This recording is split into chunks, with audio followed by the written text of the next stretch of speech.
Barreaux, violence, évasion, la prison est un lieu de fantasme. En France comme ailleurs, difficile de se forger un avis éclairé sur le sujet, qui peut être vu comme tabou, à l'origine de peur, mais qui surtout cristallise les débats. Derrière les portes verrouillées du monde carcéral se cache un système en peine et des réalités complexes.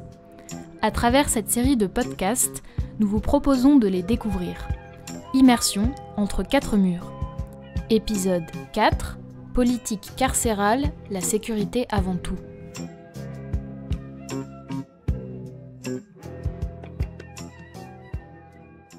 Imaginez-vous quelqu'un en train de courir.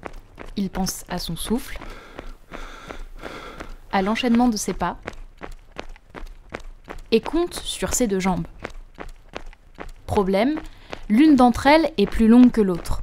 Son rythme est alors brisé, la fatigue arrive vite, cela peut même mener à sa chute. En réalité, ce coureur, c'est le système carcéral français. Les deux jambes représentent ses missions fondamentales, la réinsertion et l'aspect punitif. Poussée par des discours et des mesures politiques répressives, l'une d'elles est en pleine croissance, au détriment de l'autre, vous l'aurez deviné, la punition. Nous allons illustrer cette dichotomie en évoquant deux thèmes d'actualité, le rapport aux activités socioculturelles en prison et la création d'unités pour les narcotrafiquants. Pour cet épisode, nous sommes à l'intérieur de la prison de Fresnes. Rappelez-vous, une émission inspirée de Koh-Lanta avait pris place dans le centre pénitentiaire de Fresnes en 2022. Karting, tir à la corde, parcours d'obstacles, le loisir en prison semblait faire tâche. Plus récemment, une session d'initiation aux soins esthétiques dans la maison d'arrêt de Toulouse-Seyss avait défrayé la chronique. Certains dénoncent le manque apparent de dimension punitive de la prison. Les discours sécuritaires engorgent toute discussion autour de cette thématique, au détriment du bien-être psychique et des missions de réinsertion des établissements. Écoutez Gérald Darmanin, ministre de la Justice, lors de son déplacement à la maison d'arrêt de Toulouse le 17 février. Hors de question d'avoir des activités ludiques qui choquent tous nos concitoyens et qui m'ont choqué. J'ai demandé au directeur de l'administration pénitentiaire hier, il m'accompagne aujourd'hui, que dès demain matin, une instruction soit donnée à tous les directeurs de centres pénitentiaires de toutes les prisons pour que nous nous limitions absolument qu'au soutien scolaire et à la langue française, à l'activité autour du travail et à l'activité sportive à l'intérieur de la prison et d'arrêter désormais totalement ces activités dont personne ne comprend pourquoi elles existent aujourd'hui. Personne ne comprend ? Pourtant, en 2019, des doctorants de l'université du Kentucky ont démontré que plus les individus incarcérés ont du temps libre, plus leurs troubles s'aggravent. Le mémoire de recherche rapporte que les activités socio-culturelles en milieu carcéral permettent aux prisonniers de changer leurs attitudes et leurs comportements. Même constat du côté de l'association Prison Insider, représentée ici par Clémence Bouchard. Des activités qui permettent aussi in fine à la personne potentiellement d'être en relation, etc. Puis ça a aussi un impact sur sa santé mentale de manière très importante puisque c'est plus d'isolement, plus de temps passé en cellule, moins de temps passé en collectif, moins de temps aussi passé à découvrir, à voir d'autres choses. Dans d'autres pays, les activités en prison ont une place prégnante et ont une visée de réinsertion.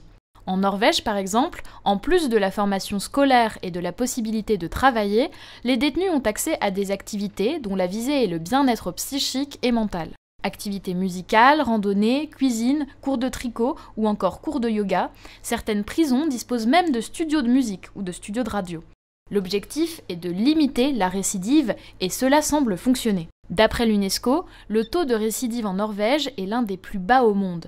En 2023, seuls 20% des personnes détenues sont condamnées à nouveau 2 ans après leur première période d'emprisonnement. Dans le pays nordique, la réhabilitation l'emporte sur l'aspect punitif, une vision qui, vous l'aurez compris, n'est pas partagée en France.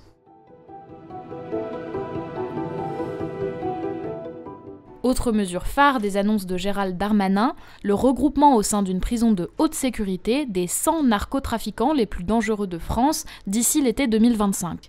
Le but de l'opération est de couper ces narcocriminels du monde extérieur, mais aussi des acteurs du milieu carcéral. Comprenez la limitation des interactions avec les détenus, les gardes ou encore une politique d'enfermement intensif. On va mettre les 100 plus gros narcotrafiquants, les mettre dans une prison et montrer que quand on est en prison et quand on est un grand narcotrafiquant, on ne peut pas téléphoner et on ne peut pas avoir une vie agréable. Des idées calquées sur le modèle ultra-répressif des prisons italiennes conçues pour la lutte contre les groupes mafieux. Dans ces établissements, modèle à suivre pour notre ministre de la Justice, les détenus ont droit à 2 heures de promenade à l'air libre par jour dans un groupe de 4 personnes rigoureusement choisies.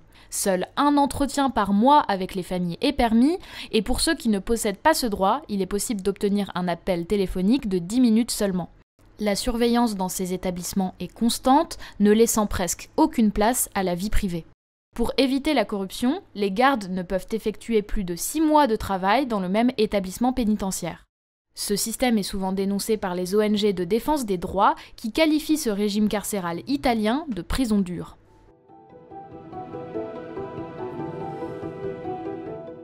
Bien que distinctes, la fin des activités ludiques en prison ainsi que la création de places ultra sécurisées pour les narcotrafiquants sont des mesures témoins d'une politique commune menée par le ministère de la Justice.